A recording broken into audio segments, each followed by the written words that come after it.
Olá, bom dia para você, seja bem-vindo ao Tô na Área deste sabadão. O programa hoje vai colocar a bola para rolar interior afora e, claro, para falar dos gigantes da capital no Brasileirão também.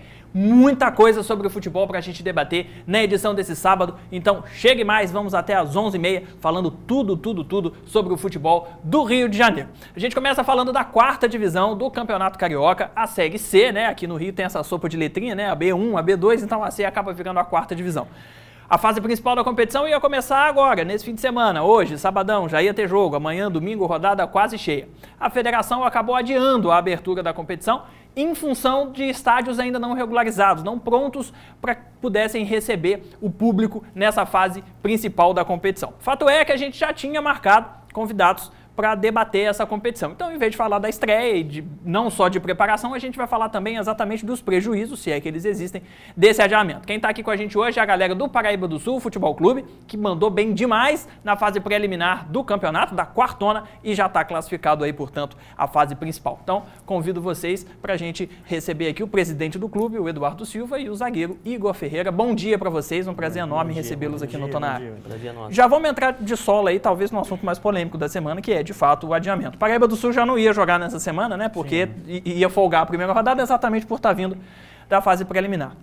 A gente sabe que os times de menor investimento fazem um contrato com os jogadores no limite do encerramento do campeonato, para não ficar pagando os salários e tudo que cerca essa logística financeira, além do período de bola rolando.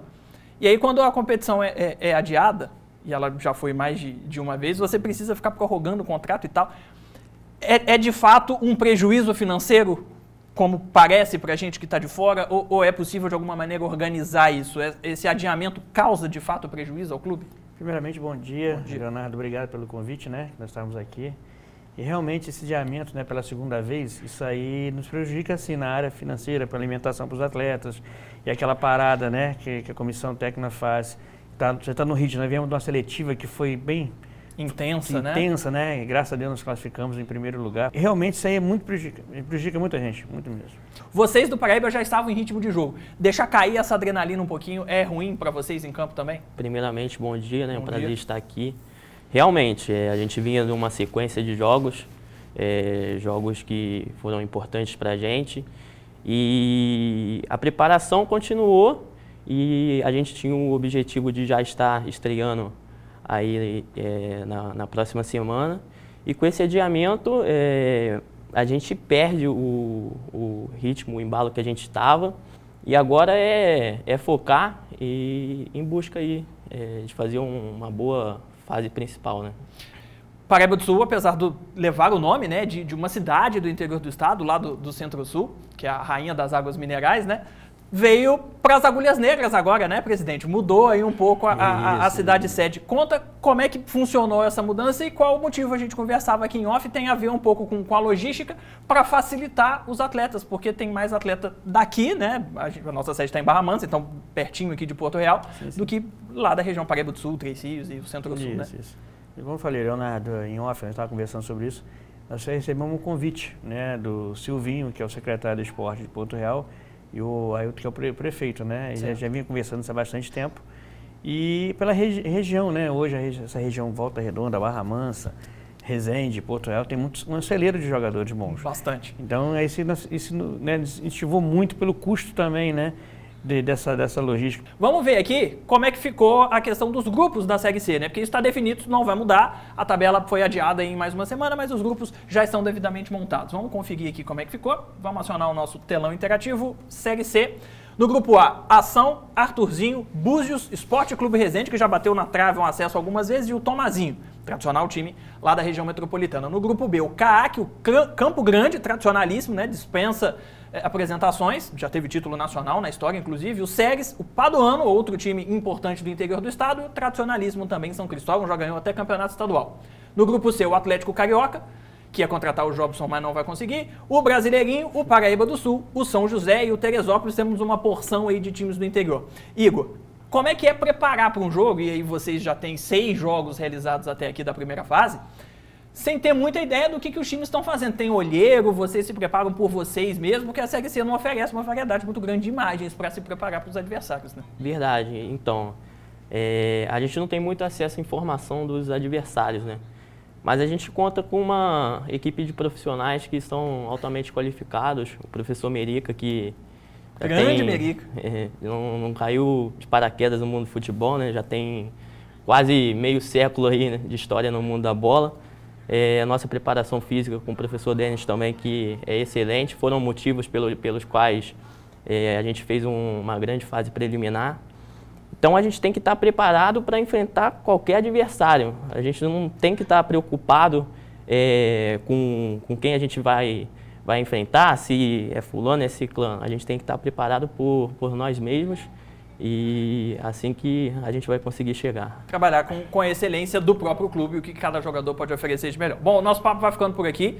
Espero que tenha esclarecido para o público, para o torcedor, em casa, os motivos desse adiamento e o quanto isso é prejudicial. Antes da gente encerrar, mostra a camisa aí do glorioso Paraíba do Sul ali na câmera 1, por favor, para a gente ver. Essa aí é a camisa número 28. Aí de frente, quer dizer, o verso, né?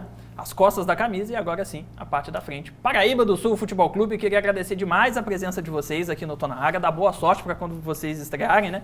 Para vocês ainda mais 2 semanas, né? Uma de adiamento e mais uma de folga.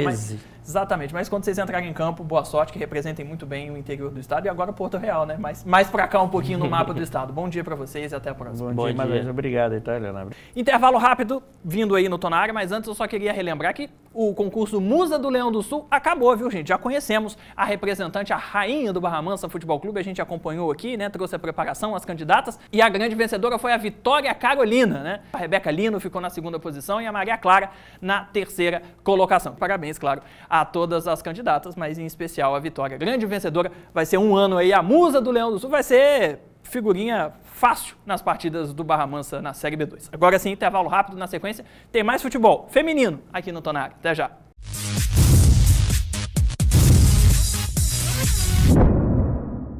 Ministério da Cidadania, Prefeitura de Volta Redonda e Fundação CSN apresentam Festival de Inverno VR. As atrações culturais continuam. Até o dia 5 de setembro tem teatro, música e oficinas culturais no Centro Cultural Fundação CSN. E para encerrar o evento nos dias 6, 7 e 8, acontece a feira gastronômica no Clube Recreio. Acesse festivaldeinvernovr.com.br e saiba mais. Amanhã, 2 da tarde, tem clássico. As maiores torcidas do Brasil na semifinal. Flamengo e Corinthians, ao vivo. Brasileirão Feminino, só na Band.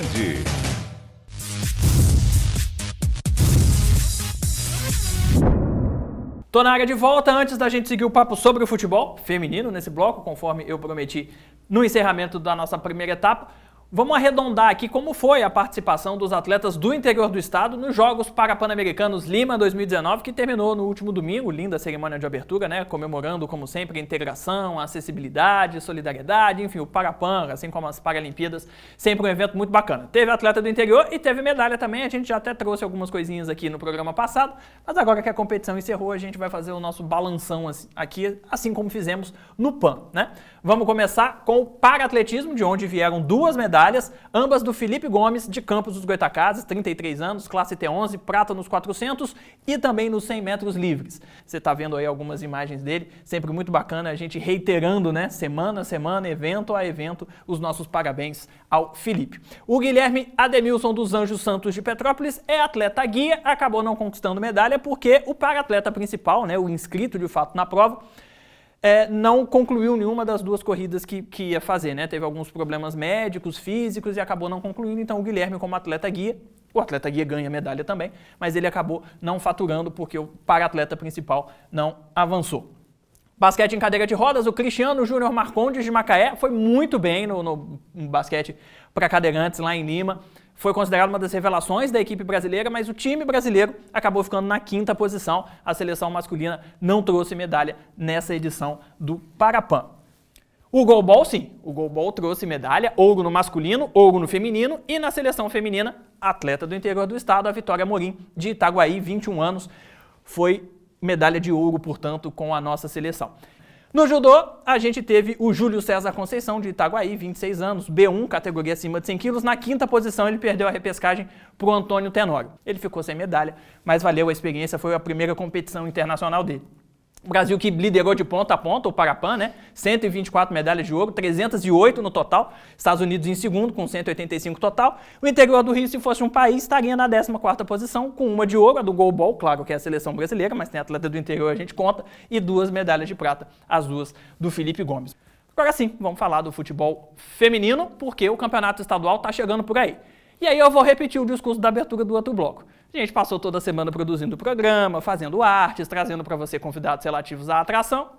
Aí a federação foi lá e fez o quê? Adiou o início do campeonato carioca feminino. Mas não tem problema não, a gente vai falar assim mesmo, porque aqui na Band o futebol feminino tem espaço. A gente transmite o Campeonato Brasileiro, sempre apoiou desde a época do saudoso Luciano do Vale o futebol feminino, e não seria diferente com o campeonato estadual vindo por aí. A equipe da Liga Desportiva de Barra Mansa vai disputar a competição, tem uma estreia bastante complicada, mas isso ficou só para outubro. Então eu estou aqui com a treinadora, a Edmara, e com a atleta, a Evelyn também. Queria dar um bom dia para vocês, sejam bem-vindas. É um prazer enorme falar de futebol feminino aqui no Tô na Área. A gente está sempre recebendo os marmanjos aqui, então é bom dar um respiro com vocês para falar de futebol feminino.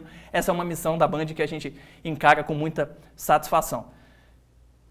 Vou repetir a pergunta também que eu fiz do primeiro bloco. Qual o tamanho do prejuízo do adiamento do campeonato? Para vocês é bom para aumentar a preparação? É diferente do que a gente tem no masculino? Ou era ruim porque era bom estrear logo? Bom dia. Bom dia a todos e primeiramente queria agradecer o convite, né, de estar mostrando a vitrine do futebol feminino aqui no interior. E para a gente foi bom, porque nós vamos ter mais tempo de preparação, né, por conta de ser uma equipe teoricamente amadora. Sim. Não desprovemos, né, daqueles recursos que as grandes equipes têm, mas estamos no caminho, estamos buscando parcerias para poder estar almejando o nosso objetivo dentro do campeonato. Então esse adiamento, sem dúvida alguma, serve uma preparação ainda melhor para as meninas. O jogador quer jogar, quer entrar em campo. E a estreia é sempre aquele jogo mais pesado, né? Fica aquele friozinho na barriga e tal. Vai ter que segurar esse friozinho na barriga mais um mês. Vocês já queriam jogar logo ou gostaram desse mês a mais também? Bom dia a todos. Com certeza gera essa ansiedade, né? Mas como ela falou, foi positivo porque a gente tem um tempo maior para preparação, porque a gente, apesar de já estar aí, né, nesse meio já há bastante tempo, já está um pouquinho habituada, mas requer sim um pouquinho mais de preparo, ainda mais tratando do Flamengo, né? Logo exatamente. De cara. Era exatamente a minha próxima pergunta. Vamos fazer o seguinte, vamos trazer aqui, vamos mudar a ordem aqui, trazer logo os grupos. Grupo A, Fluminense, Liga de Barra do Piraí, Central, Grande Central, voltando, muito legal. Brasileirinho, Piscinão de Ramos e Rogi Mirim, não é Mogi não, tá? Porque o Mogi é de São Paulo, é o Rogi mesmo. Grupo B, Araruama, Liga de Rio das Ostras, Portuguesa, Cara Virada e Heliópolis. No grupo C, Botafogo, Liga de Arraial do Cabo, Liga Paracambi, Tupi, que é um time tradicional das antigas. O Caramba, que está em parceria com a Liga de São Gonçalo, também é um time forte. E o tradicional Ameriquinha. Grupo D, Vasco, Liga Rio Bonitense, que é de Rio Bonito. Rio, São Paulo, Bela Vista e Barcelona. Grupo E, Flamengo, Liga Barra Mansa, Porto Real, Greminho, Campo Grande e o time da CUFA, que é uma seleção da Taça das Favelas, que bomba na capital, né? E no grupo F, Duque de Caxias, El Shaddai, Colônia, Liga Niterói e Jacarepaguá. O grupo F é o único que não tem representante do interior. A tabela coloca o time 1 e time 2 na abertura, então Flamengo e Liga Barra Mansa. Como é que vocês estão administrando essa questão de enfrentar um gigante do futebol brasileiro também no feminino? Para elas eu acho que é uma ansiedade enorme, né, para mim também, mas principalmente por se tratar de uma equipe tradicional, uma equipe que tem uma vitrine muito boa, e para elas também, para poder estar mostrando o seu potencial e quem sabe uma ou outra estar podendo ser convidada para fazer teste ou até mesmo fazer parte da equipe. Vocês também veem essa estreia não só como o pé direito para iniciar da melhor maneira possível dentro do contexto, né, como você falou, né, Edmara, a competição, mas também fazer bonito diante de um outro clube pensando no futuro, na carreira, né? Não, com certeza. Fazer bonito é o que mais importa aí, mas é ajudando a equipe realmente. Mas desde pequena a gente sonha com isso, lógico, né? E com a seleção brasileira aí agora foi um exemplo, né? Que o futebol feminino não tem muito apoio, isso são outras questões. Mas questão de ter uma opção de visibilidade já é um aproveito aí, né? Pra gente dar uma caprichada mais. Exatamente, pensando em futuro, claro. Liga Desportiva de Barra Mansa fazendo uma parceria com o Porto Real. Explica pra gente que parceria é essa, o que vem de cada parte, onde vão ser os jogos.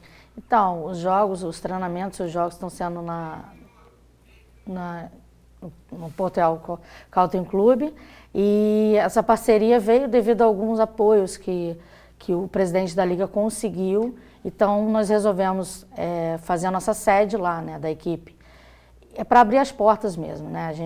O futebol feminino tem muita dificuldade, né? Mas estamos buscando essa visibilidade, esse caminho aí para poder estar entrando na vitrine de vez. E a cidade foi uma cidade que nos acolheu através do comércio, né? De empresários e tudo. Então nós fomos para com a nossa sede para lá, justamente por isso, para poder ter um apoio maior. Muito obrigado, parabéns a vocês pela garra, pela vontade, pela determinação. Botar futebol feminino para frente, a gente sabe que é complicado, a gente vai tentar ajudar com a visibilidade da melhor maneira possível. E boa sorte para vocês quando a bola rolar, desde já na estreia contra o Flamengo. Obrigada, mais uma vez a gente agradece a oportunidade de estar mostrando o nosso trabalho, né? E dizer que eu costumo falar sempre para as meninas, a gente tem que estar preparado para tudo. Né?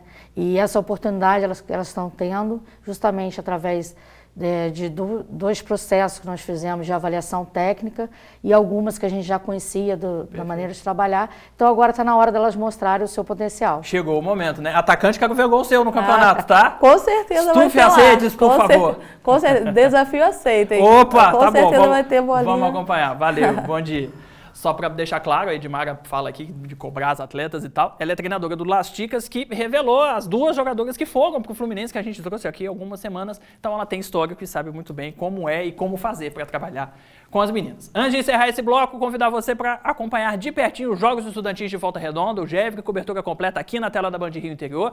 As competições já foram abertas no último sábado, com as competições da Queimada, que normalmente reúnem uma garotada gigantesca, né? Primeira competição importante do calendário do GEVRE é já na próxima quarta-feira com o badminton, que é uma modalidade que representa a Volta Redonda muito bem, né? Vai ser lá no ginásio do Santo Agostinho, a partir de 1h30 da tarde, até o finalzinho da tarde, está programado até as 4h30, a gente vai acompanhar.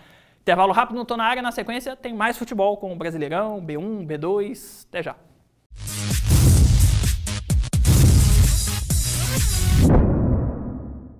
Amanhã, 14h, tem clássico. As maiores torcidas do Brasil na semifinal. Flamengo e Corinthians, ao vivo. Brasileirão Feminino, só na Band.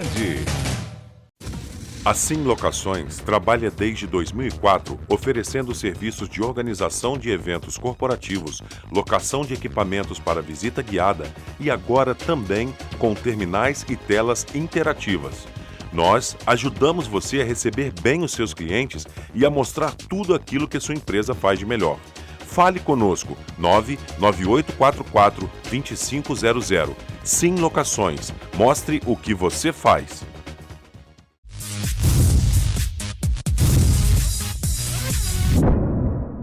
Tô na área de volta, já logo para balançar as redes. Tivemos rodada cheia da Série B1, a segunda divisão do Campeonato Carioca na última quarta-feira. Os times do interior entraram em campo, tem gente brigando por classificação, tem gente brigando contra o rebaixamento. Você vai ver agora como foram os jogos e como ficou a classificação. O friburguense venceu o Audax e assumiu a liderança do grupo B. Maicon marcou os 2 gols da partida. Primeiro aproveitando bobeada na saída de bola adversária e driblando o goleiro.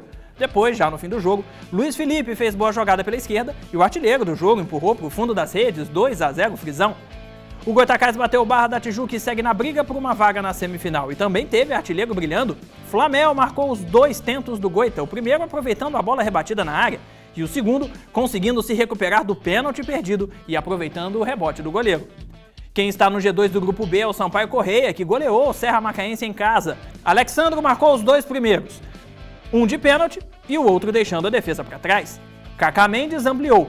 Maicon Douglas e Abner, em gols parecidos, incluindo as falhas do goleiro, ampliaram para o Galinho da Serra. O Serra ainda marcou o gol de honra em cobrança de pênalti, mas não dava mais tempo para a reação. Sampaio Correia 5-1. O Angra buscou o empate com o Serrano no último minuto, mas segue na zona de rebaixamento. Em bela cobrança de falta, Douglas abriu o placar para o Serrano. Mas aos 48 do segundo tempo, no sufoco, Gleidson empatou para o Angra. Já o Campos visitou a Nova Cidade, levou a melhor e respirou na luta contra o rebaixamento. Kevlin subiu sozinho e marcou de cabeça 1-0 para o Roxinho.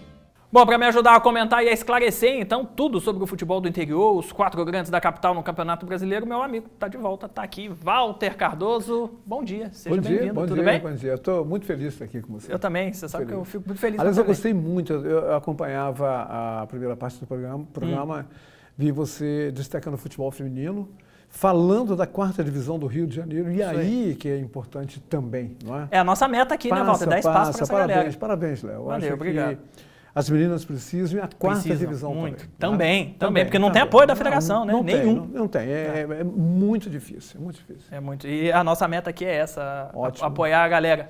A Band tem sempre esse Isso, esse exatamente. perfil, né? Tá no nosso DNA e eu, em nome de toda a nossa equipe que está por trás das câmeras aqui e não aparece, agradeço. Eu ouvia você falando isso. O elogio também. Vamos falar de B1, a gente viu os gols ali agora há pouco. Acho que dá pra gente destacar, e é muito bom ter esses dois times se destacando, né, Walter? Você já até abriu um sorrisão aí, porque o Friburguense é líder do grupo dele e o Goytacazes está brigando por vaga em mais de uma frente. Eu fico olhando esses dois times, eu tenho por eles assim, um respeito muito grande. Aliás, eu respeito todos, sim. Você. Mas eles têm uma história, não é? Eles têm uma história. E aí na B1 eu queria destacar esse crescimento do Friburguense, que não fez um bom primeiro turno, mas saindo muito bem no segundo, vem de vitória, fora de casa, chegou à liderança da chave. É mais complicado, Walter, quando você não faz no primeiro turno, fazer uma campanha de reabilitação no segundo, ou o campeonato que divide em turno, como é o Carioca, quando você encerra uma caminhada e começa outro torneio meio que do zero, dá para recuperar mais fácil. Olha, os dois têm uma função assim, muito difícil. Primeiro você faz um jogo de recuperação, não é? Você tem que mexer com o ego dos jogadores, você tem que mexer com o ego de todos que estão dentro do clube, né? Você tem que olhar muito para o lado do psicológico, né? Quando você já começa engrenado, aí a manutenção daquela posição talvez seja até mais difícil. Que você começa por baixo, então você vai galgando degrau por degrau, usando muito mais o intelecto do jogador, o lado psicológico. Perfeitamente. Vamos ver aqui então como a gente tem a continuidade do campeonato com jogos hoje e amanhã das séries B1 e B2. A B2 vai para a última rodada do segundo turno, que é aquela rodada importante que define tudo. Os times que vão para a semifinal do turno, para a semifinal geral e para os rebaixados. O Juventus já é um dos dois rebaixados lá na B2. A B1 ainda tem mais algumas rodadas, não está tão decisivo assim ainda, mas também já temos algumas coisas encaminhando. 7ª rodada da Taça Corcovado na Série B1, que é a segundona do estadual. Friburguense e Angra dos Reis, hoje 3 da tarde no Eduardo Guinle. Serra Macaense e América, hoje 3 da tarde no Ferreirão. O Goytacazes, que precisa da vitória para entrar na zona de classificação, tanto geral quanto do turno, vai visitar o Itaboraí no Alzirão, também hoje às 3 da tarde. Rodada segue amanhã com Campus Atlético e Audax Rio. 3 da tarde no Arizão, o Campus vai jogar no estádio do Goytacazes, briga contra o rebaixamento, e o Serrano também lá na parte de baixo vai fazer aí um confronto difícil contra o Gonçalense, que fez e tem feito até aqui uma boa Série B1, jogo no Alto da Serra, Petrópolis, Atílio Marote. B2, como eu disse, vai chegando à reta decisiva do seu segundo turno. O Casimiro de Abreu fez uma campanha muito legal, mas chega na última rodada por muito pouco, por causa do saldo de gols que é negativo, praticamente sem chance de classificação. Teria que golear por, 15 gols. Aí não dá. Vai visitar o Santa Cruz na Rua Bariri amanhã, 3 da tarde. Pérolas Negras tem um desafio muito complicado. Já venceu o primeiro turno, está garantido na semifinal geral, mas foi mal no segundo turno. E vai visitar o Maricá, que é o melhor time da competição até aqui, no Alzirão, amanhã, às 3 da tarde. Desafio complicadíssimo. O Carapebus, que está ali no meinho da tabela, vai receber o Bela Vista sem muitas pretensões. O jogo aí na segunda-feira, 3 da tarde, no Ferreirão. Juventus e Araruama, amanhã, 3 da tarde, nos Los Lagos. E Barra Mansa e Magiense, amanhã, 3 da tarde, no Leão do Sul. Barra Mansa tinha uma chance gigantesca, gente, de garantir classificação na rodada passada. Sofreu um empate aos 42 do segundo tempo, acabou não conseguindo garantir a vaga. Se ganhar nessa última rodada, vai se classificar à semifinal do segundo turno. A gente vai ficar na torcida aqui por sucesso dos times do interior. Assim como vamos ficar na torcida pelo sucesso dos times da capital. O Campeonato Brasileiro tem mais uma rodada cheia nesse fim de semana. Jogos importantes, times cariocas atuando em diferentes brigas, né, por título ou contra o rebaixamento. E tem o Botafogo ali naquele meio que por enquanto não está nem para um nem para outro. Vamos ver aqui. E aí eu já convido você, Walter, a entrar nessa brincadeira aí com a gente, para a gente analisar primeiro aqui. Estou entrando no telão errado. Vamos aqui. Agora sim. Classificação, ó, a gente tem o Flamengo liderando com 36 pontos, dividindo a liderança ali com o Santos. O Flamengo onde deveria estar, porque montou time para isso, né? O Botafogo não consegue aproximar do G6, está em 10º com 23 pontos, vem de derrota, apesar de ter jogado bem contra o Inter. O Vasco abriu uma distância legal da zona de rebaixamento, 15º com 20 pontos, e o Fluminense, 18º com 12, fora da Sul-Americana, crise. Os dois últimos jogos do Fluminense foram derrotas para os dois piores do campeonato, CSA e Avaí, dentro de casa. E agora tem uma sequência de 2 jogos fora, a gente vai analisar isso. Walter, vamos começar pela ordem. Vasco e Bahia estão jogando agora em São Januário. Vimos aqui que o Vasco abriu 6 pontos de distância em relação à zona de rebaixamento. O que hoje é positivo. o Vasco é gigante, não era para brigar para cair todo ano, mas a realidade do Vasco hoje é essa, infelizmente. E aí quando você abre 6 pontos, você dá uma respirada. Claro, tem que brigar rodada a rodada. É o Luxemburgo que fez o Vasco dar esse tchan? É o time? É uma junção dos dois? Eu tinha quase certeza que você ia me perguntar, e eu concordo. Eu tenho certeza que o torcedor do Vasco da Gama sabe disso, sabe que é o Luxemburgo. É o Luxemburgo, é ele. Ele mudou a cara. Um time que estava no rebaixamento, na zona de rebaixamento, sem perspectiva nenhuma, e tudo apontava para um rebaixamento, para mais um rebaixamento. Ele é responsável. Inclusive, admitiu agora recentemente que pode até permanecer no Vasco, se houver interesse, é claro. E o que ele mexeu no ambiente do time, mais do que na bola, em campo, é um negócio espetacular. É só a experiência do Luxemburgo mesmo que faria isso. Avaí e Flamengo, jogo hoje também, 5 da tarde. Só que o Avaí, embora seja o mandante, vai jogar na casa do Flamengo, que é Brasília, estádio Mané Garrincha. Walter, eu sou absolutamente contra essa prática aqui. É lógico que o Flamengo é franco, favorito, não vamos bordar o cabo da colher. Não é? O Flamengo Como é que é, Walter? Bordar o cabo da colher. Produção, anota essa aí pra mim. Anota essa aí pra mim que eu vou levar pra casa. Bordar pior é bordar o arroz, cara. O cabo da colher. Essa eu gostei, Walter. Não, porque o cara chega ali, o Avaí, não sei o quê, complicado. Não, o Flamengo é franco, favorito. Agora o Flamengo perde muito disparado. É claro, não é uma questão Pode botar o time bem inteirinho em campo, que é melhor. Sim. Agora, é aquele só, né?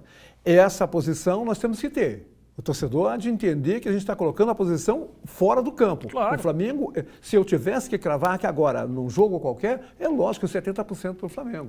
Temos outro carioca jogando hoje, 5 da tarde, lá no Castelão, Fortaleza e Fluminense. Eu queria dar parabéns ao pessoal da CBF que marcou 2 cariocas grandes jogando no mesmo horário no Campeonato Brasileiro. O campeonato tem 6 opções de horário e marca 2 cariocas para jogarem no mesmo horário. Galera da Sados agradece, né, Walter? Você que é de rádio sabe como é difícil que isso. Loucura, né? Fluminense, 2 derrotas no Maracanã para os Lanternas. E agora sai 2 jogos seguidos, Fortaleza e Palmeiras. É para terminar o turno da pior maneira possível. Eu pensei muito em dar meter o bedelho nessa agora. Empate. Eu vou torcer, assim, pelo empate. Eu acho que pelo menos dá uma acalmada no Fluminense. E diante de tudo, o empate até que não tá ruim não, Olha, eu vou dizer um negócio para você. Em momento nenhum, eu cheguei a sonhar que o Fluminense fosse derrotado. Eu vou apostar todas as minhas fichas da possibilidade desse grupo ter essa recuperação. O empate voltar a recuperar, eu falei, claro, nesse momento é um baita de um negócio. Último jogo envolvendo cariocas, Botafogo e Atlético Mineiro. Botafogo tem mais recordações do Atlético nesse ano em função da eliminação na Sul-Americana. Joga em casa amanhã, 4 da tarde, Walter, mas eu bato nessa tecla toda semana. O rendimento do Botafogo em casa é muito abaixo do que deveria ser. E o Botafogo já começou a se afastar da parte de cima e volta a se aproximar da parte de baixo. Tem que ganhar para não virar drama de novo. Olha, eu vou apostar também de quem está do lado de fora. O Botafogo fez uma proposta para que o torcedor fosse ao estádio, não é? Deixou o ingresso mais barato, facilitou a vida, a expectativa de 25 mil. Eu vou torcer também junto com eles para que o Botafogo tenha um bom resultado. O Botafogo passou a fazer o que o torcedor queria, né? Ir para cima, enfrentar o adversário de igual para igual. Até tem marcado mais gol, jogado até de uma maneira mais interessante, mas tá tomando muito gol lá atrás, o que não costumava acontecer. É perigo fazer. Eu vou falar aqui uma heresia no futebol. Faltas existem, elas só não estão nas regras. Agora, por favor, adversário não pode fazer um gol com tanta facilidade. Então, se deu para entender... Faz uma ali, mata o jogo e pronto. Mata o jogo, pelo amor de Deus. Mata. Realmente, no jogo passado, o Inter teve uma facilidade gigantesca. Você não pode dar tanta facilidade ao adversário, porque ele não tem do outro lado. Exatamente. Faltas existem no futebol. Isso aí. Walter, valeu demais. Obrigado, bom dia, até a próxima. Muito legal. Acho que você está conseguindo um espaço assim fabuloso dentro daquilo que você se propõe. Que Deus te proteja, que você continue tão forte quanto está sendo. Muito obrigado. Valeu. Com comentaristas tão bons como você, é mais fácil fazer o Tonaga. Que vem depois é ele, rapaz, estão pagando caro. Um abraço. Valeu, Walter, obrigado. Valeu. A gente vai ficando por aqui. Sábado que vem tem muito mais para você. Compartilhe tudo da Band Rio Interior nas redes sociais. Interajam com a gente no WhatsApp, tá tudo aparecendo aqui embaixo. Um abraço, tchau. Fui, boa semana.